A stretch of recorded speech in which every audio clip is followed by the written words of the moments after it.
Once again here, we were into Google G Suite drawings or slides, and we had a look at the format options. When I say we, I mean people I was working with. And what would actually happened is that I wanted to do something extremely simple. And if you see on the right hand side here, we've got a bunch of new things to do with size, width, height, scale, lock, aspects, positions, top left and center, all on the right hand side. Look, rotations. Now in the wisdom, and when I say that in a kind of like a nice way, because G Suite and Google even last night announced that they've got 89,000 people who work for Google. What I'm trying to get at is that if you go into, just go up a little bit here to be fair, G Suite Google Docs Editor, insert and arrange text, shapes, diagrams and lines on a computer, and you go down to this bit about arranging and aligning objects, and then you go down to the bit which is a number 6 of move, rotate or change the size of an object. In bold black, number 4, format options, size and position, and then lock, aspect, rate, and that's pretty much it. So I guess we can say for a free product, but of course if you're in G Suite and paying, there is a help center of course, but I've not looked at it. And the reason I've not looked at it is because I know there's probably nothing there. So let's have a little go at it, shall we? So firstly, let's see what we're trying to achieve. So this is purely a demonstration, and I will try and do this as pain-free as possible. So I think we all probably know what a dice looks like if it is number 5. And in other words, you've got 2 at the top, and you've got 1 in the middle and another 2 at the bottom, makes 5, of course. That's what I want to try and do with this slide. Now what I could do, of course, is, and I've tried to help it a little bit here, in that 1, 2 and 3 here, what I've done is made them into squares. Of course the middle one in a square, this one is not in a square.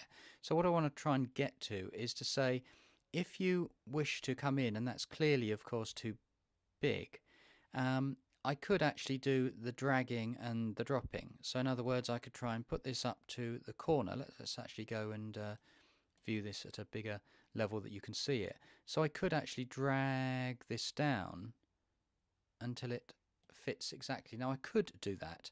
What I could do over here is try and use these new features. Even if you don't use them, at least learn them, and then you can tell someone else in the spirit of learning and teaching. So in other words, if you go and look at your page setup, for me, I've made this very easy and nice at a 30 by 30 centimeters. So if you do your math, of course that's 10, 20, 30. So we need this image over here on the right to end up as 10. So if we use our new formatting options box, shall we say, we can see at the moment that the width is 20 by 20. So if I change that to 10 by 10, it should be exactly. Now you'll notice that it's squashed up as a very interesting tall rectangle, which is a pretty weird thing. And what you'll find is the moment I hit 10, it's come back. Now that has come back because I've hit 10 by 10. It could go a little bit wrong here. So let's see what happens with that. So if we bring this down, now this is the part where you'll notice that X and Y is 22.52 by 16.18. And as we move it around over here on the middle right, then all the dimensions are actually moving. So what we'll find, interestingly, is as we pop it in, and this is, you know, kind of like fun really, for me anyway, is to figure out that if you actually looked at top left, it is 20, 20. So if you think that top left is up here with my mouse, so that's going to be 20, 20 by 20, 20, if you get that. If I actually move this from center, it's 10, 10. So in other words, the center is here. That can't be right. 10 by 10.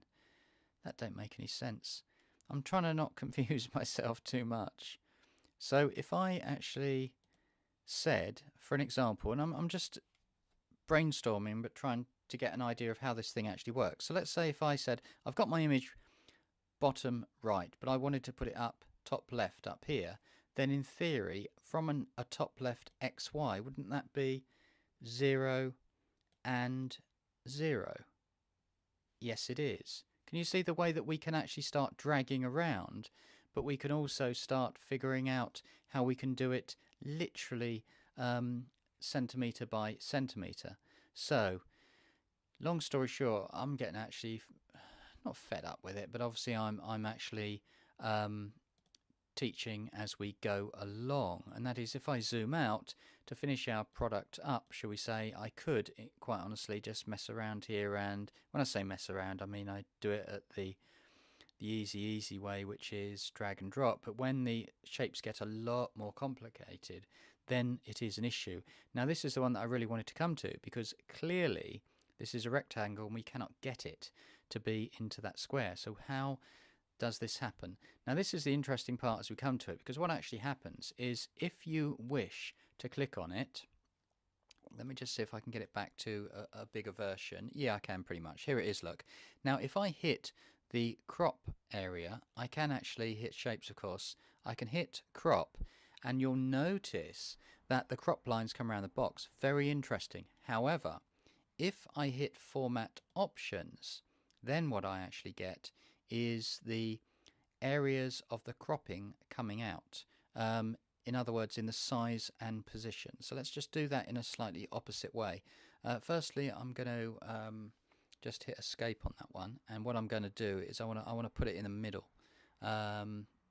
so you can see it a lot easier. Let's put it dead center, shall we? That shouldn't be too problematic. So I'm going to open up format options first, then I'm going to hit crop, and then we know that the width has, let's say, got to be square. So therefore what we could do is we could say, okay, fair enough, the width I'm going to okay, 23.19, let's say 17.39, 17.39.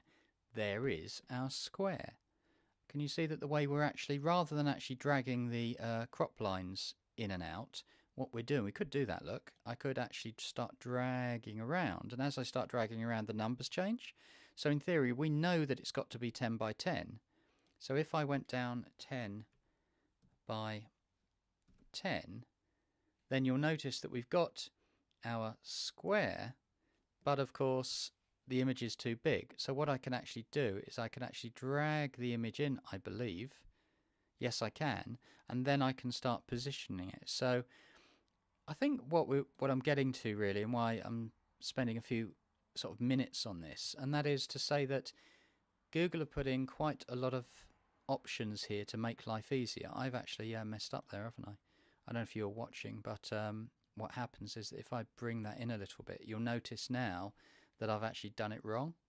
So if I go in, say something like 9 by 9, hit enter, then I have got my square, and I can use my cursors to move this around. Is that moving? No. I'll tell you what that has to do, isn't it? Hit enter. Thought I hit enter. Thought I did. Let's hit enter on there. Yep, and then we can bring it down to the bottom. Notice it's actually now too small at 9 by 9. Then we can come up and we can drag it if we wish.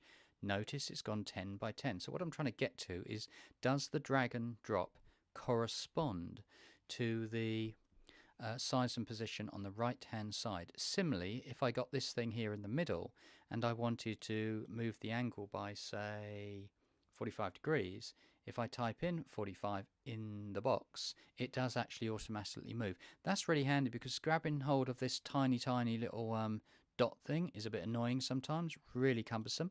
So what you can do is you can press shift and drag at the same time, and then you have to wait until it goes 0. I much prefer this idea that you can actually dial in the angle. And then of course if we wanted to do the 90 degrees, we can go round at 90 degrees all day long, and we can actually flip these things, which is, let's be fair, is actually in other right click menus, because we can go in and you can order, rotate these things. So many ways to do the same sort of thing. There is my dice shape in the end, By the way, I've actually also worked on another idea for a 16 by 9. I won't go into that now because I've been here for over 10 minutes, but what I actually will do on this one is one simple thing, and that is format options. And if I wanted to get it top left, we notice that top left is at the moment 0. Let's see if this works. Yeah, let's try 0 by 0 up there.